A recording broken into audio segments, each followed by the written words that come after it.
Hello everyone, welcome back to this channel. Today we will discuss section 4 Indian Evidence Act 1872. आज हम भारतीय साक्ष्य अधिनियम की धारा 4 को कवर करेंगे। इसमें 3 टर्म्स को डिफाइन किया गया है। इसके लिए आप बेयर एक्ट खोलिए, बेयर एक्ट को ओपन करेंगे तो आपको 3 टर्म्स दिखाई देंगी सेक्शन 4 में। अगर आप जुडिशल सर्विस की तैयारी कर रहे हैं तो बेयर लैंग्वेज को ब्रेक करना, बेयर लैंग्वेज को पढ़ना, उसको लर्न करना, उसको समझ आना आपके लिए बहुत ज़रूरी है। इस बेयर एक्ट को ओपन कर लीजिए। साथ साथ में हम देखते हैं मे प्रिज्यूम, सल प्रिज्यूम और कंक्लूसिव प्रूफ। 3 टर्म्स डिफाइन की गई है। हम देख रहे हैं मे प्रिज्यूम को। मे प्रिज्यूम में लिखा है whenever it is provided by this act that court may presume a fact, it may either regard such fact as proved unless and until it is disproved or may call for proof of it। इसका मतलब ये है, ये कहा गया है कि जहाँ भी कहीं ये प्रोवाइडेड है इस एक्ट में तो कोर्ट किसी फैक्ट की प्रिजम्पशन कर सकेगा। वहाँ कोर्ट ऐसे फैक्ट को साबित मान सकता है। जब तक उसको कब तक साबित मान सकता है? जब तक उसको ना साबित नहीं किया जाता।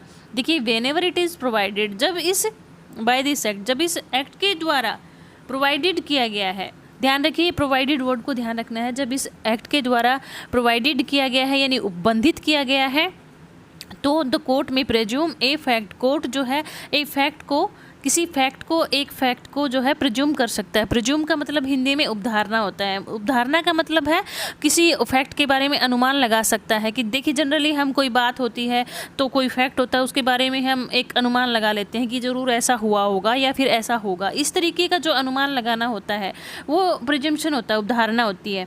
तो उसके बाद लिखा है इट में either regard such fact as proved unless and until it is disproved. वो कहते हैं कि जो कोर्ट है तब तक इसको प्रूव्ड मान सकता है जब तक कि इसको डिसअप्रूव्ड नहीं किया गया है। और मे call for proof of it, मतलब कि किसी सबूत के द्वारा इसको डिसअप्रूव्ड नहीं किया गया है तब तक कोर्ट इसको जो है ऐसे कैसे मान सकेगा, इस उपधारणा को ऐसे ही मान सकेगा और इसके लिए कोई प्रूफ की भी मांग कर सकता है कोर्ट। तो जब यहाँ पर एक बात क्लियर है, जब कहीं प्रोवाइडेड है या डायरेक्टेड वर्ड लिखा हुआ या डिक्लेयर्ड लिखा हुआ मिला है तो जो है कोर्ट जो है प्रिजम्पशन कर सकता है। इससे ये कंक्लूजन निकलता है कि कोर्ट हर एक मामले में प्रिजम्पशन नहीं कर सकता है, फ्री नहीं है कोर्ट प्रिजम्पशन करने के लिए। कहाँ प्रिजम्पशन करता है उसके लिए प्रोविज़न होता है एक्ट में। तो कहाँ कहाँ प्रोविज़न है मे प्रिज्यूम का, सबसे पहले हम देखेंगे। तो मे प्रिज्यूम के लिए आप नोट डाउन कर लीजिए। मे प्रिज्यूम आप वर्ड को जब पढ़ेंगे तो वो सेक्शन 85, 86, 88 इसी एक्ट के 90, 113, 114, 118 इतनी धाराएं जब आप देखेंगे तो आप उसमें पाएंगे कि मे प्रिज्यूम लिखा हुआ है। तो मे प्रिज्यूम में इन धाराओं के अंतर्गत इन धाराओं का उपयोग बताया गया है, उपयोग डिटरमाइन किया गया है। इसका मतलब क्या होता है कि न्यायालय या कोर्ट है इस फैक्ट को साबित मान सकेगा जब तक कि उसको ना साबित नहीं किया जाता है।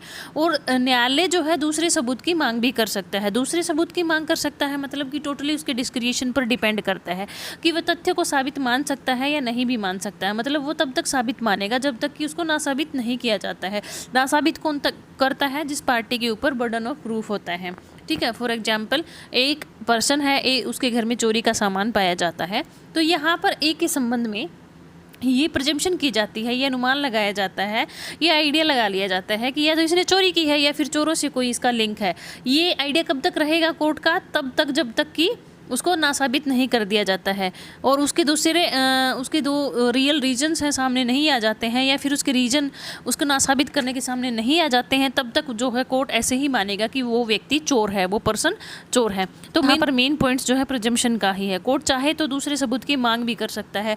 अब हम इसका एक अच्छा उदाहरण धारा 113 ए में देखेंगे। तो धारा 113 A presumption as to abetment of suicide by a married women के बारे में बताती है कि एक मैरिड वीमेन है, विवाहिता महिला है, उसने आत्महत्या कर ली तो उसको अबेट किया था या नहीं, इस बारे में क्वेश्चन आता है। ये प्रश्न होता है तो सरकारी वकील कोर्ट के समक्ष 2 फैक्ट रखता है। मैरिड वीमेन द्वारा विवाह के विदिन 7 ईयर जो है ये काम किया गया, सुसाइड किया गया, उसके साथ जस्ट पहले क्रुएलिटी की गई थी उसके पति या उसके नातेदारों के द्वारा। तो अब एक टर्म आई है सरकारी वकील। सरकार की तरफ से पीड़ित व्यक्ति के मामले का जो संचालन करता है उसको सरकारी वकील बोलते हैं। इसको अलग अलग स्टेट में अलग अलग नाम से जानते हैं। एडीए हरियाणा में, एपीओ यूपी में, एडीए असिस्टेंट डिस्ट्रिक्ट अटॉर्नी।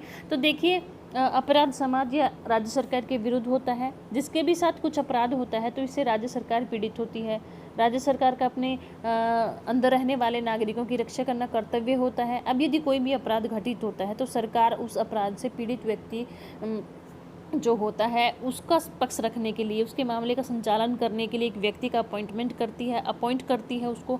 तो वो जो अपॉइंट पर्सन है वो सरकारी वकील होता है। ये सरकारी वकील, अब जो मैं धारा 113A को बता रही हूँ, इसमें 2 फैक्ट को रख देता है मैरिड वीमेन के रिगार्डिंग कि 7 साल के अंदर उसने ऐसे किया और जस्ट पहले उससे क्रुएलिटी की गई थी। तो इसमें कोर्ट उपधारणा यही करेगा कि उस वीमेन ने जो सुसाइड किया है तो उसको अबेट किया गया था और उसके साथ क्रुएलिटी की गई थी। कोर्ट यही मानकर चलेगा जब तक कि उसको नासाबित नहीं कर दिया जाता। अब इसका प्रभाव क्या रहेगा, इफेक्ट क्या रहेगा? अब इसका इफेक्ट देखेंगे तो कोर्ट जो उपधारणा तो कर लेता है, प्रिजम्पशन कर लेता है कि उस औरत को बहुत तंग किया गया था। तो ये उपधारणा कब तक रहेगी? जब तक कि उसको नासाबित, डिसअप्रूव नहीं कर दिया जाता। और ये डिसअप्रूव कौन करेगा? प्रोसिक्यूशन साइड ने तो अपने 2 फैक्ट रख दिए। अब 2 रखने का नतीजा ये हुआ कि प्रोसिक्यूशन साइड से बर्डन ऑफ प्रूफ हटकर अब दूसरी पार्टी पर चला गया। अब दूसरी पार्टी को ये साबित करना है कि उसने ऐसा कुछ नहीं किया था, उसके साथ कोई भी क्रुएलिटी नहीं हुई थी, उसको कोई भी तंग नहीं किया गया था, उसके मरने के कोई दूसरे रीजन रहे हैं। आज के लिए इतना ही। Thank you.